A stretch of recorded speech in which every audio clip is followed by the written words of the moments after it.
Em meados da década de 1930, os britânicos tinham uma longa lista de aviões que precisavam ser substituídos e pouco tempo restante para fazer isso.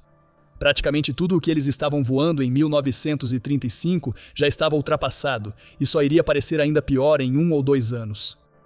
Caças e bombardeiros recebiam mais atenção e não os culpo por isso. Esses eram os aviões necessários em grande quantidade quando os combates começassem. Mas havia outro trabalho ali que não podia esperar sua vez, que eram as operações de torpedeamento a partir de bases terrestres. A Grã-Bretanha dependia do mar, e o avião torpedeiro servia para abrir buracos abaixo da linha d'água de qualquer navio que se aproximasse da costa. Se deixassem essa capacidade enfraquecer, toda a linha de vida da ilha ficaria vulnerável. Então, um novo avião para esse trabalho era tão urgente quanto um novo caça. O avião que mantinha essa linha era o Vickers Wildebeest, e a Força Aérea Real só havia comprado esse modelo no final de 1932. Tenho carinho por biplanos antigos, mas até eu admito que o Wildebeest era uma relíquia com cockpit aberto. Lento e ultrapassado desde o dia em que foi lançado e completamente obsoleto em 1935, o que mais doía era ser lento, pois um ataque de torpedo exige voar reto e nivelado rumo ao navio, enquanto os artilheiros fazem o pior que podem. Fazer isso na velocidade do Wildebeest põe na mira deles. As tripulações levaram o avião a combates desesperados quando a guerra começou e voaram até seu limite, mas ninguém se iludia. A Força Aérea Real queria se livrar dele para ontem. O Ministério da Aeronáutica lançou uma especificação para um novo avião torpedeiro capaz de longos patrulhamentos marítimos e localização de navios. Bristol e Blackburn elaboraram projetos e o Ministério, com tanta pressa, encomendou ambos os aviões direto da prancheta. Sem protótipo, nada para testar e corrigir os problemas antes. É nesse protótipo que geralmente se encontram as falhas de um avião. Lá fora, em um campo de testes, um piloto da empresa já espera problemas. Se você pular essa etapa, essas mesmas falhas vão aparecer em um esquadrão de linha de frente, com a guerra já acontecendo e uma tripulação inexperiente a bordo. Essa aposta poderia prejudicá-los, mas o tempo era curto, e colocar aviões na pista era mais importante do que fazê-los perfeitos. Blackburn respondeu: "Bata." E vamos dizer que os caras que pilotaram tinham suas opiniões.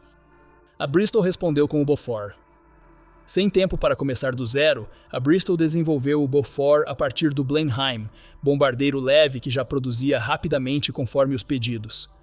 Um projeto já comprovado e com ferramentas prontas permitiu colocar um avião em voo mais cedo, atingindo o objetivo. Mas a missão de torpedeiro exigia mais do que o Blenheim oferecia. O avião precisava carregar um torpedo, que é algo grande e pesado, então precisava de um compartimento de bombas maior, e também tinha que levar um quarto tripulante para cuidar da navegação nessas longas buscas sobre o mar aberto. Tudo isso aumentava o tamanho e o peso. Trocar o aço por alumínio no Blenheim ajudou um pouco, mas só até certo ponto. Todos sabiam que a solução real era mais potência na frente, para levar esse peso por longas distâncias sobre a água e ainda trazer a tripulação de volta. A primeira escolha para essa potência foi o Perseus, um radial de válvula de camisa da mesma família do Mercury do Blenheim. Esse era o problema com ele, porque estava na mesma categoria de potência do motor do avião mais antigo, e você não consegue levantar uma máquina mais pesada com a força que movia uma mais leve. Ele não alcançaria os números que a Bristol precisava no prazo, então recorreram a um novo motor em testes, o Taurus. Era a tentativa britânica de fazer sua própria versão do Twin Wasp, com 2 fileiras de cilindros e muita potência concentrada num espaço compacto.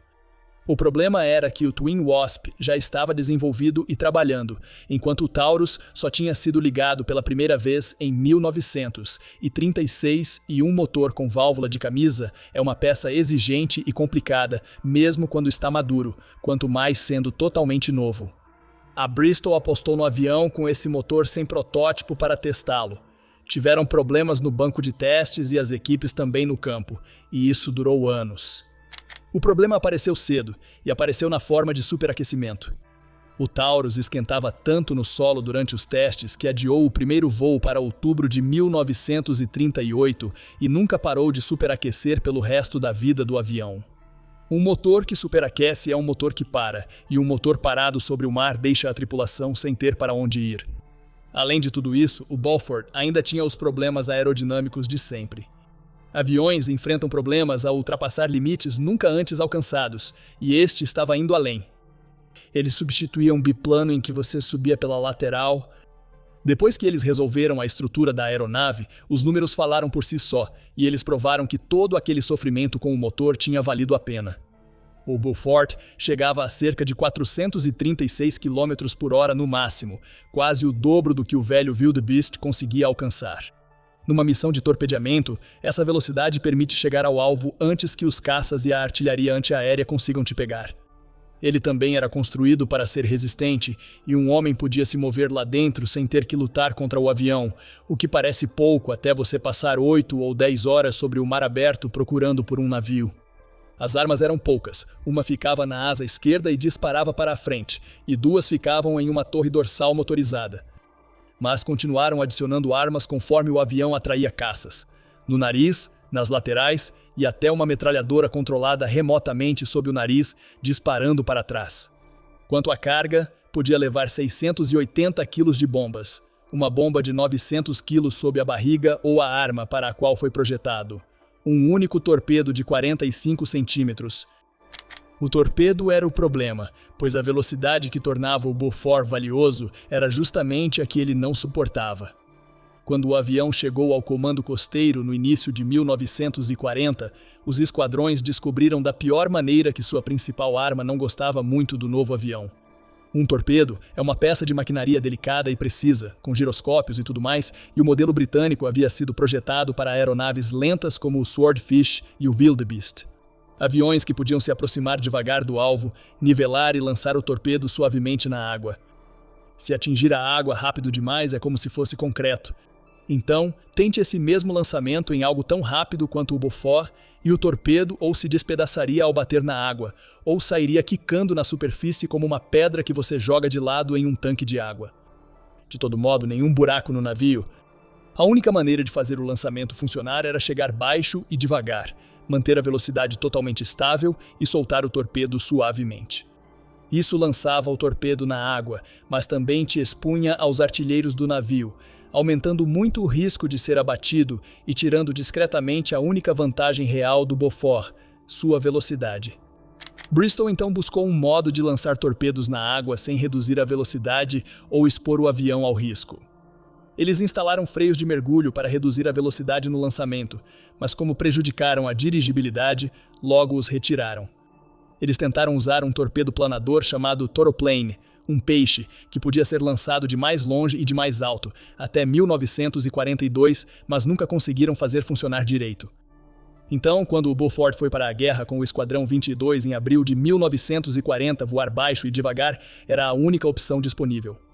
Os esquadrões nem tinham torpedos para começar, havia falta de aviões, então as primeiras missões deles foram lançar minas no Mar do Norte, e quando atacavam navios, iam com bombas, porque era o que tinham. A primeira tentativa real deles contra um navio de guerra veio apenas alguns meses depois de serem ativados, quando 9 Beauforts atacaram o couraçado Scharnhorst na costa da Noruega em 21 de junho de 1940. Sem torpedos suficientes, atacaram como bombardeiros de mergulho, lançando bombas de 500 libras. Porém, atingir o convés blindado de um couraçado com esse tipo de bomba dificilmente afunda o alvo, mesmo com um acerto direto. Apesar de todo esse esforço, eles não causaram nenhum dano sério ao navio, perderam 3 dos seus para os Bf-109 de escolta e derrubaram um dos caças na saída. Foi uma surra, mas uma semana antes a Marinha Real havia lançado 15 bombardeiros de mergulho Skua contra o mesmo Scharnhorst e voltou para casa com 8 a menos. Comparadas com as 8 perdas da Marinha, as 3 do Beaufort eram a marca de um avião que aguentava o tranco e continuava voando. O próximo golpe veio de dentro do avião, dos problemas no motor que o perseguiam desde antes do primeiro voo. Após o ataque ao Scharnhorst, a frota ficou em solo, pois aviões sumiam em missões de minagem e ninguém sabia o motivo. Aquele Taurus superaquecido era o suspeito óbvio, parando de funcionar sobre o mar, onde uma pane significava um avião perdido sem ninguém para relatar o ocorrido, e a suspeita provavelmente estava correta. A Bristol rapidamente fez correções e colocou os bombardeiros torpedeiros de volta no ar. Em setembro de 1940, o Beaufort finalmente acertou seu primeiro torpedo em um navio inimigo quando o Esquadrão 22 atingiu um grande cargueiro na costa da Bélgica, o avião e sua arma funcionando juntos, finalmente. Todos conhecem as investidas de torpedo, o Swordfish em ação, o ataque que ajudou a afundar o Bismarck e a investida fatal contra o Scharnhorst e o Gneisenau no Channel Dash em fevereiro de 1942. Poucos lembram que as tripulações do Beaufort realizavam o mesmo trabalho e às vezes cumpriam missões com chances ainda menores que as do Swordfish. Em abril de 1941, o Gneisenau estava atracado no porto de Brest, protegido por centenas de canhões antiaéreos e enxames de caças. Lançar um torpedo significava voar devagar, em linha reta e a baixa altitude, bem rente à água, e esse precisava ser feito no ancoradouro mais fortemente defendido que os alemães tinham. Um Beaufort fez exatamente isso. Ele manteve o curso durante tudo isso, lançou o torpedo com precisão suficiente para passar pelo meio das redes que eles tinham colocado justamente para impedir isso, e acertou o lado do couraçado. Esse impacto afastou o Gneisenau da guerra por 6 meses. O piloto, um sujeito chamado Kenneth Campbell, caiu em chamas no meio de todo aquele fogo e recebeu uma Cruz Vitória póstuma por isso.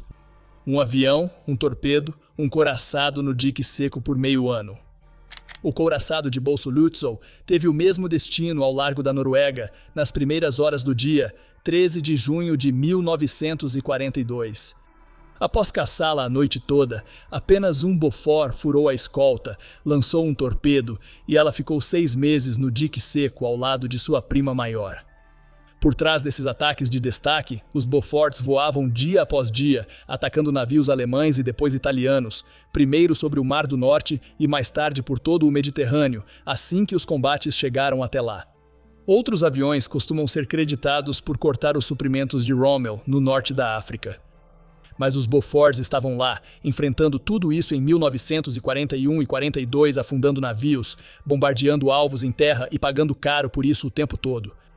Mas onde o Beaufort realmente deixou sua marca, e não só em combate, foi lá no Pacífico. Lá em 1938, os australianos pararam para pensar com seriedade e franqueza. Eles perceberam que, quando uma grande guerra finalmente chegasse, os principais fabricantes de aeronaves estariam atolados em seus próprios pedidos, e a Austrália ficaria no fim da fila, de chapéu na mão. Eles decidiram que o melhor era aprender a construir aviões sozinhos. Então eles buscaram o modelo ideal para começar a aprender. Eles escolheram o Beaufort. Naquela época, a indústria aeronáutica australiana mal tinha saído do chão. O mais complexo que produziram foi o Whirlwind, um pequeno avião de treinamento. Sair direto disso para um bimotor moderno como o Beaufort era um grande desafio, e essa era exatamente a ideia. Isso fez as fábricas amadurecerem rápido e deu ao país um avião capaz de cobrir toda a sua extensa costa. Os australianos fizeram a jogada mais inteligente do programa. Eles trocaram o motor. O plano era instalar motores Taurus fabricados na Grã-Bretanha, mas assim que a guerra começou na Europa em setembro de 1939, essa ideia morreu porque a Grã-Bretanha precisava de todos os Taurus que conseguisse montar. Isso acabou sendo uma bênção, porque o Taurus era a raiz da maioria dos problemas do avião. Um motor de válvula de camisa complicado que causava problemas até para britânicos experientes e não era ideal para um grupo jovem em formação. Então, os australianos construíram seus Beauforts em torno dos motores Pratt e Whitney Twin Wasp fabricados sob licença. Instalar esse motor no Beaufort resolveu o problema que havia deixado frotas em terra e custado a vida de tripulações lá na Grã-Bretanha. E com potência um pouco maior que o Taurus. Além disso, os Beauforts australianos lutaram o mesmo tipo de batalhas cruciais e meio esquecidas que seus primos britânicos, só que dessa vez contra os japoneses. Por todo o sudoeste do Pacífico durante 1942 e 43, a Força Aérea Real valorizou tanto o avião que continuou a produzi-lo e operá-lo por mais tempo que os britânicos. A Grã-Bretanha começou a retirar esse modelo de serviço em 1943, mas os australianos o usaram até o fim da guerra. Quando a poeira baixou, a Bristol havia construído cerca de 1.121 deles e a Austrália produziu mais 700. Beaufort tinha outro presente para dar. Em 1938, a Bristol usou a estrutura da aeronave, manteve boa parte dela como a asa e iniciou o desenvolvimento de uma versão de caça de longo alcance, vista como solução temporária para preencher uma lacuna. Funcionou porque a estrutura era boa. A mesma fuselagem resistente e espaçosa que levou as tripulações do Beaufort em longas patrulhas. Essa solução temporária acabou se tornando o Beaufighter, e vou te dizer, aquele avião podia fazer praticamente qualquer coisa que você pedisse, caça em um dia, bombardeiro no outro, e com o tempo, o torpedeiro que o Beaufort sempre deveria ter sido, cumprindo a mesma missão muito melhor do que seu antecessor jamais poderia. É fácil ver o Beaufort apenas como um rascunho de algo melhor. E se você quer saber, isso é uma baita injustiça. Esse foi um avião que aguentou o tranco nos anos mais difíceis, quando qualquer lado ainda podia acabar derrotado. Assim como o Blenheim, do qual ele se originou, e como o Albacore, que também ficou preso ao mesmo maldito Taurus, o Beaufort voou missão após missão nos dias em que perder era uma possibilidade real. A reputação que ele carrega vem das taxas de perdas, e essas perdas vieram dos dois problemas que atormentaram o avião desde o início. Em parte era o miserável Taurus apagando sobre o mar como sempre ameaçava fazer. Ainda mais, era o torpedo que obrigava o avião a fazer aquela aproximação lenta, reta e exposta toda vez que ia atacar, com tudo o que o inimigo tinha apontado diretamente para ele. Mas os relatos dos homens que realmente o pilotaram mostram um avião diferente. Não era uma máquina perfeita nem totalmente satisfatória, mas provavelmente estava entre as melhores de sua época.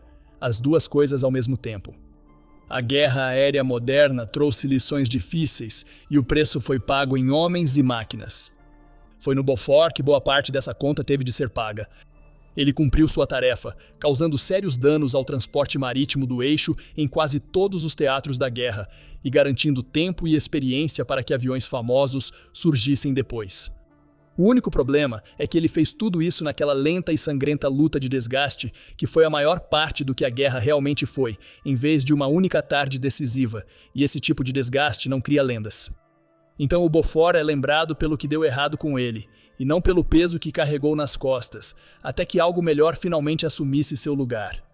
Então é isso para o vídeo de hoje. Não se esqueça de curtir, se inscrever e ativar o sininho de notificações. Isso nos ajuda bastante.